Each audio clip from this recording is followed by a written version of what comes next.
നമസ്കാരം friends. So ഇത്തവണ നമ്മുടെ കഴിഞ്ഞ CAT 2024 നമ്മൾ ഓപ്പൺ ഡേ ആയിട്ട് കമ്മ്യൂണിറ്റിയെ സംബന്ധിച്ചിടത്തോളം കമ്മ്യൂണിറ്റിയിൽ നിന്ന് വളരെ നല്ല റിസൾട്ട്സ് ആണ് വന്നിട്ടുള്ളത്. അതായത് ഓൾ താങ്ക്സ് ടു നമ്മളുടെ വോളണ്ടിയേഴ്സ്, നമ്മുടെ mentors who are supporting us. ഏതാണ്ട് 112+ mentors from around top 20-30 B schools ആയിരുന്നു നമ്മുടെ സ്റ്റുഡൻസിനെ സപ്പോർട്ട് ചെയ്തത്. And without even paying A single Penny ഇവർ കംപ്ലീറ്റ്ലി ആ ഒരു കമ്മ്യൂണിറ്റി സ്പിരിറ്റിൽ 300-ൽ പരം മോക്ക് ഇന്റർവ്യൂസ് ആണ് എടുത്തിട്ടുള്ളത്. ആൻഡ് ഇത് കംപ്ലീറ്റ്ലി കോർഡിനേറ്റ് ചെയ്തത് നമ്മുടെ അങ്ങേ വർഷം നമ്മുടെ കൂടെ കമ്മ്യൂണിറ്റിയിൽ ഉണ്ടായിരുന്ന Abhiram from IIM Bangalore and 9 of his friends from IIM Bangalore ആണ്. So all thanks to community. Because last year ഞാൻ എടുത്തതിനേക്കാളും അധികം എഫേർട്ട് ഇട്ടില്ല എന്ന് വേണമെങ്കിൽ പറയാം. കാരണം 2023 CAT വെച്ച് നോക്കുമ്പോഴത്തേക്ക് it was the community who was taking it forward, and I'm very sure that next year more people are going to turn up to help the upcoming aspirants because community is growing. That's a good sign. ഇത്തവണ നമുക്ക് ഏതാണ്ട് 112 കുട്ടികളാണ് IIMs and other top B school എന്ന് പറയുമ്പോഴത്തേക്കും നമ്മുടെ ടോപ്പ് IIMs, XLR, SPJ, പിന്നെ XIMB, IRMA, TAPMI, Great Lakes, Goa institute, ഈ ഒരു ടയറിലുള്ള ബി സ്കൂൾസിൽ we had around 112 students from our community joining these B school. So അതൊരു വലിയ ഒരു അച്ചീവ്മെന്റ് ആയിരുന്നു. And ഈ വർഷം we are expecting even more results, even more than the results, I would say community engagement. അതായത് ഇപ്പൊ കഴിഞ്ഞ വർഷം ഇപ്പൊ അഭിരാമൊക്കെ ഫ്രണ്ട്സുമായിട്ട് വന്ന പോലെ 110 വോളണ്ടിയേഴ്സ് വന്ന പോലെ ഇത്തവണ നമുക്ക് കൂടുതൽ ആൾക്കാർ നമ്മളെ സപ്പോർട്ട് ചെയ്യാം എന്ന് പറഞ്ഞിട്ട് മുന്നോട്ട് വരുമ്പോൾ അവരത് ഓണർഷിപ്പ് എടുക്കുമ്പോഴാണ് ഈ ഒരു ഓപ്പൺ ഡാഡിന്റെ മിഷൻ സക്സസ്ഫുൾ ആവുന്നത്. സോ ഇതില് ഈ ഒരു വീഡിയോ CAT 2024 ക്രാക്ക് ചെയ്ത ആൾക്കാർക്കുള്ള അവസാനത്തെ വീഡിയോ ആണ്. ആൻഡ് ഇനി അങ്ങോട്ട് നമ്മുടെ CAT 2025 ഇടുന്നവർക്കുള്ള വീഡിയോസ് ആയിരിക്കും കൂടുതലായിട്ട് വരിക. ആൻഡ് ഫോർ എല്ലാവരുടെയും ഒരു അണ്ടർസ്റ്റാൻഡിംഗ് CAT 2025 നമ്മൾ കുറച്ചുകൂടെ എന്താ പറയുക ഡീറ്റെയിൽഡ് ആയിട്ട് എല്ലാ ആഴ്ചയും 4 ക്ലാസ്സസ് ഇൻക്ലൂഡിങ് ഇന്റർവ്യൂ പ്രിപ്പറേഷൻ നമ്മൾ ഓൾറെഡി സ്റ്റാർട്ട് ചെയ്തു. ഒരു അടിപൊളി ബാച്ച് നമ്മൾ ഓൾറെഡി സ്റ്റാർട്ട് ചെയ്തു. അപ്പൊ ആ ബാച്ചിന് ജോയിൻ ചെയ്യാൻ പറ്റാത്തവർക്ക് 2 months മുന്നേ തുടങ്ങിയ ബാച്ചിൽ ജോയിൻ ചെയ്യാൻ പറ്റാത്തവർക്ക് ഇപ്പം ഒരുപാട് റിക്വസ്റ്റ് വന്നതിൽ പിന്നെ നമ്മളൊരു ബാച്ച് 2 കൂടി ഓപ്പൺ ചെയ്തിട്ടുണ്ട്. അപ്പം വേണമെന്നുണ്ടെങ്കിൽ തൊട്ട് മുന്നത്തെ യൂട്യൂബ് വീഡിയോയിൽ പോയി കഴിഞ്ഞാൽ you will be getting more details for the same. So ഇത് CAT 2024 aspirants who have got into B school അവർക്ക് വേണ്ടിയുള്ള വീഡിയോ ആണ്. കാരണം I know that they will be going through a lot of things. പറഞ്ഞറിയിക്കാൻ പറ്റാത്ത അത്രയും ഒരു emotional roller കോസ്റ്ററുകളിലൂടെ കടന്നു പോയിക്കൊണ്ടിരിക്കുന്ന ഒരു അവസ്ഥയിലായിരിക്കും അവരുണ്ടാവുക. സോ അവർക്ക് വേണ്ടിയുള്ള ഒരു മെസ്സേജ്. എന്തുകൊണ്ട് ഇതൊരു വീഡിയോ ആയിട്ട് ചെയ്യുന്നു എന്ന് ചോദിച്ചു കഴിഞ്ഞാൽ obviously it is one of our open dad's fault. നമ്മള് അങ്ങേ വർഷം നമ്മൾ കേരള സ്റ്റാർട്ടപ്പ് മിഷനിൽ വെച്ചിട്ട് നമ്മുടെ ബി സ്കൂൾ കിട്ടിയ എല്ലാവരെയും ഒരുമിച്ച് കൂട്ടി we were giving a comprehensive session on what to do in a B school, what not to do, what can you expect there. കുറെ മെന്റർ ഇന്ററാക്ഷൻസ് ഒക്കെ എനേബിൾ ചെയ്തിട്ടുണ്ടായിരുന്നു. പക്ഷെ ഇത്തവണ നമ്മൾ കുറച്ച് ലേറ്റ് ആയി പോയി because we are also busy with our Tamil Nadu project and things like that. അതുകൊണ്ട് തന്നെ നമുക്ക് ആകെ ഒരു 12 പേരോ മറ്റോ നമ്മുടെ കൊച്ചി മീറ്റപ്പിന് അവർക്ക് വരാൻ പറ്റുള്ളൂ. കാരണം ഒരുപാട് പേര് അപ്പോഴത്തേക്കും കോളേജിൽ എത്തി. പക്ഷെ I think this is the best time to post the video. കാരണം ഒരുപാട് പേർക്ക് അതിൽ പാർട്ടിസിപ്പേറ്റ് ചെയ്യാൻ പറ്റാത്തതുകൊണ്ട് I thought I will create a video for them. Second, നിങ്ങൾക്ക് ഇപ്പം ഞാൻ പറയുന്ന കാര്യങ്ങൾ കുറച്ചുകൂടെ സ്ട്രൈക്ക് ആവാനും റിലേറ്റ് ആവാനും ചാൻസ് ഉണ്ട്. കാരണം നിങ്ങൾക്ക് ബി സ്കൂളിൽ പോയി നിങ്ങൾക്ക് ഇപ്പോൾ ഓൾറെഡി അറിയാം what I am talking about എന്നുള്ളത്. അപ്പൊ അതിൽ ഞാൻ കുറച്ച് മിസ്സായി പോയിരിക്കാൻ വേണ്ടി കുറച്ച് പോയിന്റ്സ് ആയിട്ട് നോട്ട് ചെയ്ത് വെച്ചിട്ടുണ്ട്. So first of all congratulations, നിങ്ങൾ എല്ലാവരും ഇന്ത്യയിലെ ടോപ്പ് ബി സ്കൂൾസിൽ നിങ്ങളുടെ കംഫർട്ട് സോണിൽ നിന്ന് പുറത്തു പോയിട്ടുണ്ടാവും. ഇപ്പം ഇത് ബി സ്കൂൾ കയറാത്ത ആൾക്കാരെ സംബന്ധിച്ചിടത്തോളം ഈ വീഡിയോ നിങ്ങൾ എന്താ കാണേണ്ടത്, എങ്ങനെയാണ് ഒരു തേർഡ് പേഴ്സൺ ആയിട്ട് നിന്ന് കണ്ടാൽ മതി. അതായത് ഞാനൊരു ഓൾറെഡി ബി സ്കൂളിലുള്ളവർക്ക് കൊടുക്കുന്ന അഡ്വൈസസ് ഇനി ഭാവിയിൽ ബി സ്കൂളിൽ കയറാൻ സാധ്യതയുള്ള നിങ്ങൾ ഒരു പുറത്തുനിന്ന് കാണുന്ന രീതിയിൽ നിങ്ങൾ കണ്ടാൽ മതി. This is mainly the video is for already B സ്കൂളിലുള്ള ആൾക്കാർക്ക്. അപ്പം നിങ്ങൾക്ക് എല്ലാവർക്കും അറിയാം നിങ്ങൾ എന്തുകൊണ്ടൊക്കെയാണ് കടന്നു പോയിക്കൊണ്ടിരിക്കുന്നത്. Already you are out of your comfort zone. Most of you are moved out of the state for the first time. കേരളത്തിൽ നിന്ന് ആദ്യമായിട്ട് പുറത്തു പോകുന്ന ആൾക്കാരായിരിക്കും, അല്ലെങ്കിൽ ആദ്യമായിട്ടായിരിക്കും പല നാട്ടിൽ നിന്നുള്ള ആൾക്കാരുമായിട്ട് ഇന്ററാക്ട് ചെയ്യുന്നത്, അവിടെ മിങ്കിൾ ചെയ്യുന്നത്, ഒരുപാടധികം വർക്ക്, ഒരുപാടധികം ടാസ്ക് ഒരുമിച്ച് എടുക്കുന്നത്. അപ്പം I know that this is going to be overwhelming. So എന്റെ കുറച്ച് how did I survive the initial phase of B school and കുറച്ച് ജനറൽ തിങ്സ് ടു നോട്ട്. ഇതൊക്കെ നിങ്ങൾ സ്വന്തമായിട്ട് പഠിക്കുന്ന സാധനങ്ങൾ തന്നെയാണ്, സ്വന്തമായിട്ട് നിങ്ങൾക്ക് മനസ്സിലാവും. But I am just reiterating because if you are feeling helpless then ഇതിങ്ങനെ ഇടയ്ക്ക് കേൾക്കുമ്പോഴത്തേക്കും ഇറ്റ് ക്യാൻ ബി ആ ഒരു റീഅഫേം ചെയ്യുമ്പോൾ റീകൺഫേം ചെയ്യുന്ന സമയത്ത് നിങ്ങൾക്ക് ചിലപ്പോൾ ഒരു കംഫർട്ട് കിട്ടുന്നുണ്ടാവും. ഒന്നാമത്തെ കാര്യം, നിങ്ങൾ ബി സ്കൂളിൽ പോകുന്ന സമയത്ത് it can be like really overwhelming because one, എല്ലായിടത്തും കോമ്പറ്റീഷൻ ആയിരിക്കും നിങ്ങൾ കാണുന്നത്, എല്ലാ സ്ഥലങ്ങളിലും. അതായത് right from stepping into the B school to ഒരു ക്ലാസ് പാർട്ടിസിപ്പേഷൻ. അതായത് ഒരു ക്ലാസ് പാർട്ടിസിപ്പേഷൻ എന്ന് പറയുമ്പോൾ ഒരു ക്ലാസ്സിൽ ഇരുന്ന ഒരു സാർ എന്തെങ്കിലും ഒരു ക്വസ്റ്റ്യൻ ചോദിച്ചാൽ അല്ലെങ്കിൽ ഒരു മാഡം എന്തെങ്കിലും ക്വസ്റ്റ്യൻ ചോദിച്ചു കഴിഞ്ഞാൽ എല്ലാവരും കൈ പൊക്കുന്നു, കൈപൊക്കുന്ന നീ സംസാരിച്ചോടാന്ന് പറഞ്ഞ് തുടങ്ങുന്നതിന് മുന്നേ തന്നെ അവർ സംസാരിച്ചു വരെ തുടങ്ങുന്നു. അപ്പൊ ഇതൊക്കെ കാണുമ്പോൾ നിങ്ങൾ ചിലപ്പം കുറച്ചധികം ഭയങ്കര എക്സ്ട്രോവേർട്ടഡ് ആയിട്ടുള്ള ഒരാളല്ലെങ്കിൽ ഭയങ്കരമായിട്ട് കമ്മ്യൂണിക്കേഷൻ ടോപ്പ് അല്ലാത്ത ഒരാളാണെങ്കിൽ നിങ്ങൾ വിചാരിക്കും എങ്ങനെയാണ് ഞാനിത് സർവൈവ് ചെയ്യാന്നുള്ളത്. ഇതിന്റെ റിയാലിറ്റി എന്താണെന്ന് പറഞ്ഞു കഴിഞ്ഞാൽ നമ്മളും ഇത് തന്നെ കണ്ടിട്ടുണ്ടായിരുന്നു. അപ്പം I was also thinking that okay ഇതെങ്ങനെ ഈ ഒരു സംഭവം സർവൈവ് ചെയ്യാന്നുള്ളത്. പക്ഷെ നമുക്ക് സീനിയേഴ്സ് ഒക്കെ പറഞ്ഞു തന്നു, നിങ്ങൾ ഒരു 3 മാസം അല്ലെങ്കിൽ ഒരു 4-5 മാസം വെയിറ്റ് ചെയ്യുക. ടേം 2 അല്ലെങ്കിൽ ടേം 3 ആവുന്ന സമയത്ത് സാറ് ക്ലാസ്സിൽ വന്നിട്ട് ലിറ്ററലി പറയും ആരെങ്കിലും ഒന്ന് CP പറയോ എന്ന് പറയും. അവസാനം ആരും CP പറയാനിട്ട് ഒരുപാട് ക്ലാസ്സുകാർ എന്താ ചെയ്യുന്നതെന്ന് പറയുന്നത് CP എഴുതി കൊടുത്താൽ മതി എന്ന് പറയും. നിങ്ങൾ വാ തുറന്ന് പറയാൻ ബുദ്ധിമുട്ടാണെങ്കിൽ പറയണ്ട, നിങ്ങൾ കോപ്പി അടിച്ച് എങ്ങനെയെങ്കിലും ഒക്കെ എഴുതി എനിക്ക് CP ആയിട്ട് തരാൻ പറ്റുമോ എന്ന് വരെ ചോദിക്കും. കാരണം CP ഒരു കോഴ്സിന്റെ കോമ്പണന്റ് 20% 10% കോമ്പണന്റ് ആകുമ്പോൾ ക്ലാസ് പാർട്ടിസിപ്പേഷന് ആരും മിണ്ടാത്തൊരവസ്ഥ വരും. അതായത് ഈ ഒരു ഇനിഷ്യൽ 3 months കഴിയുമ്പോഴത്തേക്കും ഒരുപാട് വ്യത്യാസങ്ങളുണ്ടാകും. അതായത് ഇപ്പൊ ഉദാഹരണത്തിന് പറഞ്ഞാൽ ഇപ്പൊ നിങ്ങൾ കോളേജ് തുടങ്ങുന്നതിന് മുന്നേ തന്നെ നിങ്ങളുടെ വാട്സാപ്പ് ഗ്രൂപ്പിൽ അല്ലെങ്കിൽ ഭയങ്കര ആക്റ്റീവായിട്ട് അങ്ങോട്ടും ഇങ്ങോട്ടും സംസാരിച്ചുകൊണ്ടിരിക്കുന്ന ഭയങ്കര ഷോ കാണിക്കുന്ന കുറെ ആൾക്കാരുണ്ടാവും. ബി സ്കൂളിൽ ചെന്നപ്പോൾ തന്നെ ഇപ്പൊ തന്നെ നിങ്ങൾക്ക് ചിലപ്പോൾ മനസ്സിലായിട്ടുണ്ടാവും അന്ന് ആ ഷോ കാണിച്ചുകൊണ്ടിരുന്ന കുറെ ആൾക്കാർ ഇപ്പൊ നിങ്ങൾ ശരിക്കും അവിടെ കോളേജിൽ പോലും ഇതുവരെ കണ്ടിട്ടുണ്ടാവില്ല. ഒരു 3-4 മാസം കഴിയുമ്പോൾ ഇപ്പൊ ഈ പറയുന്ന ഇവരുടെ ഈ ഗ്രൂപ്പൊക്കെ അടിച്ചു പിരിയും. സമ്മേഴ്സ് കഴിയുമ്പോഴത്തേക്കും അല്ലെങ്കിൽ അവിടെ ഇവിടെയൊക്കെ എന്തെങ്കിലുമൊക്കെ പറഞ്ഞ് അവൻ ആദ്യം പ്ലേസ്ഡ് ആയി ഇവൻ ആദ്യം പ്ലേസ്ഡ് ആയി അത് ഇതെന്നൊക്കെ പറഞ്ഞിട്ട് ഇതൊക്കെ അടിച്ചു പിരിയും. എന്നിട്ട് പിന്നെ ഒരു റീസ്ട്രക്ചറിങ് നടക്കാനുണ്ട്. അപ്പൊ നിങ്ങൾക്ക് വിചാരിച്ച പോലത്തെ ഫ്രണ്ട് സർക്കിൾ കിട്ടിയില്ല, അല്ലെങ്കിൽ വിചാരിച്ച പോലത്തെ ആൾക്കാരെ കൂടെ ചില്ല് ചെയ്യാൻ പറ്റുന്നില്ല, അല്ലെങ്കിൽ വേറെ ഒരുപാട് ആൾക്കാർ ഭയങ്കരമായിട്ട് എന്താ പറയാ എൻജോയ് ചെയ്യുന്നു എന്നൊന്നും പറഞ്ഞിട്ട് നിങ്ങൾ ഇപ്പൊ നിങ്ങൾക്ക് അങ്ങനത്തെ ഒരു ഗ്യാങ് കിട്ടിയില്ല എങ്കിൽ നിങ്ങൾ അതിൽ വിഷമിക്കേണ്ട ആവശ്യമില്ല. Because this is the time wear you should struggle. നമ്മളിപ്പോ മുഹമ്മദ് അലി ഒക്കെ പറഞ്ഞ ഒരു കോട്ട് ഉണ്ട്, ഞാൻ എപ്പോഴും ആ ഒരു കോട്ട് എപ്പോഴും കേൾക്കുന്നത്, suffer now and live rest of the life as a champion. ഇവിടെ നിങ്ങൾ കുറച്ച് സഫർ ചെയ്യുക and you can lead a peaceful life in B school or you can chill in your B school. അപ്പം ഈ suffering ഫേസിൽ നിങ്ങൾക്ക് ഇപ്പോൾ ഒരുപാട് ഫ്രണ്ട്സ് ഒന്നും ഇല്ലെങ്കിലും പിന്നെ നിങ്ങൾ ഇങ്ങനെയും വിചാരിക്കരുത്, ആദ്യത്തെ ഒരു 3 മാസം ഞാൻ ഫ്രണ്ട്സിനെ ഒന്നും ഉണ്ടാക്കിയില്ലെങ്കിൽ പിന്നെ അങ്ങോട്ട് ഫ്രണ്ട്സ് ഉണ്ടാവില്ല, അല്ലെങ്കിൽ പിന്നീട് ഗ്രൂപ്പ് ഒന്നും ഉണ്ടാവില്ല എന്നൊന്നും വിചാരിക്കരുത്. നിങ്ങൾ കുറച്ച് നിങ്ങളുടെ ഒരു അടുത്ത് ഇപ്പൊ എന്തായാലും പോയി കഴിഞ്ഞാൽ കുറച്ച് ഫ്രണ്ട്സ് കുറച്ച് ആൾക്കാരൊക്കെ എന്തായാലും ഉണ്ടാവും. അതായത് ക്ലാസ്സിൽ തന്നെ നിങ്ങളുടെ ഗ്രൂപ്പ് കോഴ്സിൽ ഗ്രൂപ്പുകൾ ഉണ്ടാവും, അല്ലെങ്കിൽ നിങ്ങളുടെ സെക്ഷനിൽ സെയിം സെക്ഷനിൽ നിങ്ങളുടെ അടുത്തിരിക്കുന്ന ആൾക്കാരൊക്കെ എന്തായാലും നിങ്ങൾക്ക് ഫ്രണ്ട്സ് ഉണ്ടാവും. അങ്ങനത്തെ ആൾക്കാർ വെച്ചിട്ട് നിങ്ങൾക്ക് സർവൈവ് ചെയ്യാം. കാരണം ഇപ്പം നിങ്ങൾ വേറെ ഒന്നും നടക്കില്ല എന്ന് വെച്ച് കഴിഞ്ഞാൽ ഇപ്പം already if you have got the knack of B school then well and good. കുറെ ആൾക്കാർ എന്നെ വിളിച്ച് പറയുന്നു, അതിൽ വളരെ സന്തോഷമുണ്ട്. ദാറ്റ് എനിക്ക് എന്തൊരു നാക്ക് കിട്ടി, 2 മണിക്കൂർ 3 മണിക്കൂറൊക്കെ എനിക്ക് ഉറങ്ങാൻ പറ്റുന്നുള്ളൂ. But at the same time I am happy because ഇതിനു വേണ്ടിയാണ് ഞാൻ വന്നത് and I am ready to do this, I am happily doing this. ഈ 2 മണിക്കൂർ 3 മണിക്കൂർ ഉറങ്ങുന്നത് ജീവിതകാലം മൊത്തം ചെയ്യേണ്ടിയും വരില്ല. ഇതൊരു 1 മാസം 2 മാസം ഇടയ്ക്കാണ്. അത് എല്ലാവർക്കും 2 മണിക്കൂർ 3 മണിക്കൂർ ഉറങ്ങേണ്ട അവസ്ഥയും വരില്ല. ഇപ്പം 8 മണിക്കൂർ സുഖമായിട്ട് കിടന്ന് ഉറങ്ങിയിട്ടും ബി സ്കൂൾ മുന്നോട്ട് പോവാം. അതിൽ അങ്ങനത്തെ പ്രശ്നങ്ങളൊന്നുമില്ല. പക്ഷെ ചില ആൾക്കാർ അങ്ങനെ ചെയ്യുന്നുണ്ടാവും. But then what you should understand is ഈ ഒരു ഫേസ് മാറും. ഈ ഒരു ഫേസ് ഉടനെ കഴിയും, നിങ്ങൾക്ക് ഗ്രൂപ്പ് ഒക്കെ കിട്ടും. അപ്പൊ നിങ്ങൾക്ക് ഒന്നും വർക്ക്ഔട്ട് ആവുന്നില്ല ബി സ്കൂളിലെങ്കിൽ just stick on to your academics. കാരണം ഈ സമയത്ത് എല്ലാവരും ഈ പറയുന്ന എന്താ പറയുക ഇനിഷ്യലി വന്നതിന്റെ ഒരു സംഭവത്തിൽ ഇങ്ങനെ കുറച്ച് എക്സ്ട്രാ ഇടുന്ന എല്ലാത്തിലും എക്സ്ട്രാ ഇടുന്ന ഒരു സംഭവമായിരിക്കും ഉണ്ടാവുക. പിന്നെ രണ്ടാമത്തെ ഒരു കാര്യം, നിങ്ങൾക്ക് എല്ലാവരെയും കോമ്പറ്റീറ്റീവ് ആയിട്ട് തോന്നും. എല്ലാവരും കോമ്പറ്റീറ്റീവ്, എല്ലാവരും മറ്റവന്റെ കാല് വരാൻ നിൽക്കുന്നതാണെന്ന് തോന്നും. അതിന്റെ one of the reason B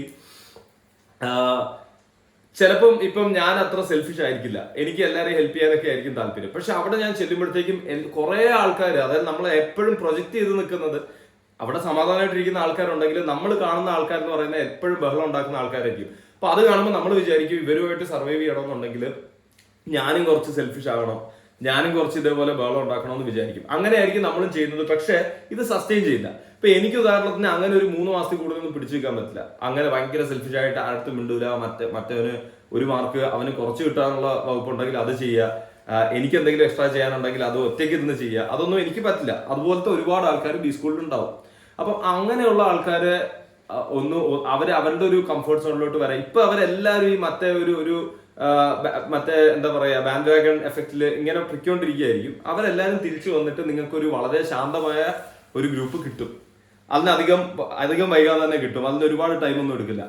പിന്നെ വേറൊരു അഡ്വൈസ് എനിക്കുള്ളത്, നിങ്ങളുടെ ഒരു ഗ്രൂപ്പിനെ എല്ലാവരും അങ്ങോട്ടും ഇങ്ങോട്ടും ഹെൽപ്പ് ചെയ്യുക. ഇപ്പൊ അറ്റ്ലീസ്റ്റ് ഇപ്പൊ മലയാളി കമ്മ്യൂണിറ്റി ആവാം, എന്തുവേണമെങ്കിലും. ഞാൻ കമ്മ്യൂണിറ്റി മീറ്റപ്പ് ഒന്നും അങ്ങനെ പ്രൊമോട്ട് ചെയ്യുന്നതല്ല. പക്ഷെ അറ്റ് ദി സെയിം ടൈം നിങ്ങൾക്കൊരു സപ്പോർട്ട് സിസ്റ്റം ഉണ്ടാവുന്നത് നല്ലതാണ്. ഇപ്പൊ മലയാളികളാണെങ്കിൽ അത് മലയാളികൾ, അല്ലെങ്കിൽ വേറെ എന്തെങ്കിലും ക്രൈറ്റീരിയ നിങ്ങൾക്ക് നിങ്ങളുടെ നിങ്ങളുടെ അതേപോലത്തെ ഒരു ചിന്താഗതിയുള്ള ആൾക്കാർ അങ്ങനെയൊക്കെ കണ്ടുപിടിക്കാൻ പറ്റിയ എളുപ്പമാണ്. ഞാൻ മലയാളി എന്ന് പറയാൻ കാര്യം അതൊരു ഈസി ഫിൽട്ടർ ആണ്. അതായത് ലാംഗ്വേജ് അറിയാം, അങ്ങനെ നിങ്ങൾക്ക് ബോണ്ട് ചെയ്യാം. വേറെ എന്തെങ്കിലും ബോണ്ട് ചെയ്യാൻ നിങ്ങൾക്ക് ഒരു പാരാമീറ്റർ ഉണ്ടെങ്കിൽ ഓക്കെ. പക്ഷെ അങ്ങനെയുള്ളവരെ നിങ്ങളൊന്ന് ഹെൽപ്പ് ചെയ്ത് ഇപ്പൊ തന്നെ ആ ഒരു കൾച്ചർ ഉണ്ടാക്കി വെച്ചാൽ സമ്മർ ഇന്റേൺഷിപ്പിന്റെ ടൈമിലൊക്കെ ഒരുപാട് ഹെൽപ്പ് ചെയ്യും. കാരണം നമ്മളുടെ IIM ഇൻഡോറിലൊക്കെ നമ്മളുടെ ബി സ്കൂൾ ഡേയ്സിൽ സമ്മർ ഇന്റേൺഷിപ്പിന്റെ സമയത്ത് വെളുപ്പിന് 4 മണിക്കൊക്കെ ആയിരിക്കും പലപ്പോഴും ഷോർട്ട് ലിസ്റ്റ് വരുന്നത്.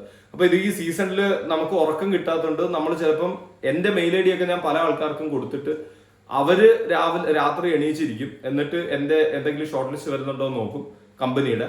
എന്നിട്ട് ഞാൻ ആ സമയത്ത് കുറച്ചൊരു 3 മണിക്കൂർ ഉറങ്ങും. ഉറങ്ങുന്ന സമയത്ത് കമ്പനിയുടെ ഷോർട്ട് ലിസ്റ്റ് വന്നിട്ടുണ്ടെങ്കിൽ അവരെ കമ്പനി സ്റ്റഡിയും ചെയ്യും. അതായത് കമ്പനിയെ കുറിച്ച് റിസർച്ച് ചെയ്ത് കുറച്ച് എനിക്ക് പഠിക്കാൻ പറ്റിയ സാധനങ്ങളൊക്കെ റെഡിയാക്കി തന്നിട്ട് ഞാൻ ഉറക്കം എണീക്കുമ്പോഴത്തേക്കും എനിക്ക് മറ്റേ ഇതിന്റെ കമ്പനി സ്റ്റഡി സാധനം റെഡിയാക്കി തരും. സാല നിനക്ക് 8 മണിക്ക് ഈ ഷോർട്ട് ലിസ്റ്റ് ഉണ്ട്, ഞാൻ കുറച്ച് വർക്ക് ചെയ്തിട്ടുണ്ട്, ഈ സാധനമാണ്, പോയി അറ്റൻഡ് ചെയ്യാൻ പറയും. അത്രയധികം നമുക്ക് ഹെൽപ്പ് ചെയ്തിട്ടുണ്ട് നമ്മുടെ കമ്മ്യൂണിറ്റി. അതൊക്കെ നമുക്ക് അങ്ങോട്ടും ഇങ്ങോട്ടും ഹെൽപ്പ് ചെയ്ത് നമുക്ക് ഡെവലപ്പ് ചെയ്യാൻ പറ്റിയാണ്. അപ്പൊ അങ്ങനത്തെ ഒരു കമ്മ്യൂണിറ്റി ഉണ്ടെങ്കിൽ അത് എംബ്രേസ് ചെയ്യുക. ഇല്ലാന്നുണ്ടെങ്കിൽ നിങ്ങൾ കുറച്ചങ്ങ് സ്ട്രഗിൾ ചെയ്യുക. കുറച്ച് സ്ട്രഗിൾ ചെയ്യാന്ന് പറഞ്ഞു കഴിഞ്ഞാൽ ഇത് ഒരു എന്താ പറയാ, ഫുൾ കംപ്ലീറ്റ്ലി അക്കാഡമിക്സ് ഇൻവെസ്റ്റ് ചെയ്തിരുന്നു കഴിഞ്ഞാൽ വലിയ കുഴപ്പമില്ല. കാരണം ഈ ബി സ്കൂളിൽ പറയുന്ന ഫൺ എലമെന്റ്സ് ഒക്കെ ഇനിയും വരാനുള്ള ചാൻസസ് ഉണ്ട്. പിന്നെ ഒരു 3 മാസം കഴിയുമ്പോഴത്തേക്കും ഈ മൊത്തം ഗ്രൂപ്പ് ഒന്ന് സ്പ്ലിറ്റ് ആവും. മൊത്തം ഗ്രൂപ്പ് സ്പ്ലിറ്റ് ആയിട്ട് ഒരു 3 കാറ്റഗറിയിലോട്ട് നമുക്ക് ഇത് ചെയ്യാൻ പറ്റും. ഒന്നെന്ന് പറയുന്നത് ഇപ്പൊ നിങ്ങൾ ക്ലാസ് പാർട്ടിസിപ്പേഷൻ കാണുമ്പോൾ വിചാരിക്കും പല ആൾക്കാരും, അതായത് 24 മണിക്കൂറും CP അടിക്കുന്ന പല ആൾക്കാരും ഏറ്റവും ടോപ്പ് മാർക്കും ടോപ്പ് റാങ്കും ഒക്കെ വരുന്നു. ഫസ്റ്റ് ടേമിന്റെ റിസൾട്ട് വരുമ്പോൾ നിങ്ങൾക്ക് മനസ്സിലാവും ഈ ഭയങ്കര CP അടിച്ചിട്ടുണ്ട്. നമ്മളെ ക്ലാസ്സിൽ ഒരുത്തരുണ്ടായിരുന്നു, ഞാൻ പേരെടുത്ത് പറയുന്നില്ല ഒബ്വിയസ്ലി. പക്ഷെ ഇവനിങ്ങനെ 24 മണിക്കൂറും CP അടിച്ചുകൊണ്ടിരിക്കുന്നത്. അപ്പൊ ഞാൻ വിചാരിച്ചു ഇവനൊരു ടോപ്പ് 10ലോ ടോപ്പ് 5ലോ അങ്ങനെ വരുമായിരിക്കും. ഞാൻ എന്റെ ക്ലാസിന്റെ കാര്യം പറയുന്നത്, ക്ലാസ്സിലാകെ 70 വരെ ഉള്ളൂ. ഇവനാകെ ബോട്ടം 5 കണ്ടതാണ്. അപ്പൊ ഞാനിങ്ങനെ ആലോചിച്ചു ഇവൻ എന്താ ഈ 24 മണിക്കൂർ ഈ ക്ലാസ് പാർട്ടിസിപ്പേഷനിൽ വെറുതെ പറഞ്ഞുകൊണ്ടിരിക്കുന്നതാണ്. അപ്പൊ ഇങ്ങനത്തെ ഒരുപാട് ക്യാരക്ടേഴ്സിനെ നിങ്ങൾ കാണും, ക്യാരക്ടേഴ്സിനെ നിങ്ങൾ പഠിക്കും. അപ്പം നിങ്ങൾ 24 മണിക്കൂർ ഒരാൾ CP അടിക്കുന്നു എന്ന് വിചാരിച്ചിട്ട് അവർക്ക് എക്സ്ട്രാ മാർക്കൊന്നും കിട്ടണമെന്നില്ല. കാരണം എന്താന്ന് പറഞ്ഞു കഴിഞ്ഞാൽ നിങ്ങളെ ബി സ്കൂളിലെ പ്രൊഫസേഴ്സ് ആദ്യമായിട്ടല്ല ഈ ക്ലാസ് പാർട്ടിസിപ്പേഷൻ കാണുന്നത്. അവർക്ക് സ്ഥിരം അറിയാം ഇതൊരു ഹിസ്റ്റോറിക് ഡാറ്റ ട്രെൻഡ് ആണ്. അതായത് ക്ലാസ് പാർട്ടിസിപ്പേഷൻ ഒരു ബാച്ച് തുടങ്ങുമ്പോൾ ഏറ്റവും മുകളിലായിരിക്കും, പിന്നീട് അതങ്ങോട്ട് താഴോട്ട് പോകും. ഇതൊരു ഹിസ്റ്റോറിക് ഡാറ്റ ട്രെൻഡാണ്. അതുകൊണ്ട് ഒരുപാട് ക്ലാസ് പാർട്ടിസിപ്പേഷൻ പറയുന്നവന് എക്സ്ട്രാ ഒരുപാട് മാർക്ക് കിട്ടുമെന്നോ തീരെ ക്ലാസ് പാർട്ടിസിപ്പേഷൻ കുറവുള്ളവർക്ക് മാർക്ക് കിട്ടൂലെന്നോ ഇല്ല. നിങ്ങൾ എഫക്റ്റീവായിട്ട് 2-3 തവണ അത്യാവശ്യം കേസ് വായിച്ചു പോയി ക്ലാസ് പാർട്ടിസിപ്പേഷൻ പറഞ്ഞിട്ട് സമാധാനമായിട്ട് ഇരുന്നാലും നിങ്ങൾക്ക് ക്ലാസ് പാർട്ടിസിപ്പേഷനുള്ള പോയിന്റ്സ് കിട്ടും. പിന്നെ എഫക്റ്റീവ് ക്ലാസ് പാർട്ടിസിപ്പേഷനിലാണ് ശരിക്കും കാര്യമുള്ളത്. അല്ലാതെ 24 മണിക്കൂർ ഇങ്ങനെ വളവളെന്ന് പറഞ്ഞുകൊണ്ടിരിക്കുന്നവർക്ക് മാർക്ക് കുറയാനുള്ള ചാൻസും ഉണ്ട്. പല പ്രൊഫസേഴ്സും ദേഷ്യം പിടിച്ചിട്ട് നമ്മളടുത്ത് പറഞ്ഞിട്ടുണ്ട് ഇങ്ങനെ പറയാൻ വേണ്ടി പറയുന്ന പരിപാടി ഒന്ന് നിർത്തുക, എന്തെങ്കിലും ഉണ്ടെങ്കിൽ നിങ്ങൾ ക്ലാസ്സിൽ ഡിസ്കസ് ചെയ്യുക, ഇല്ലെങ്കിൽ മിണ്ടാതിരിക്കുക എന്ന് പറയുന്ന ഒരു അവസ്ഥ വരെ എത്തും. So they know that this is going to settle down. And നിങ്ങൾക്ക് ഒരു 3rd ടേം ഒക്കെ ആകുമ്പോഴത്തേക്കും നിങ്ങൾ കേസൊക്കെ പഠിച്ചിട്ടാണ് ക്ലാസ്സിൽ പോകുന്നതെങ്കിൽ അപ്പം നിങ്ങൾക്ക് ക്ലാസ് പാർട്ടിസിപ്പേഷനിൽ ഈസിലി സ്കോർ ചെയ്യാൻ പറ്റും.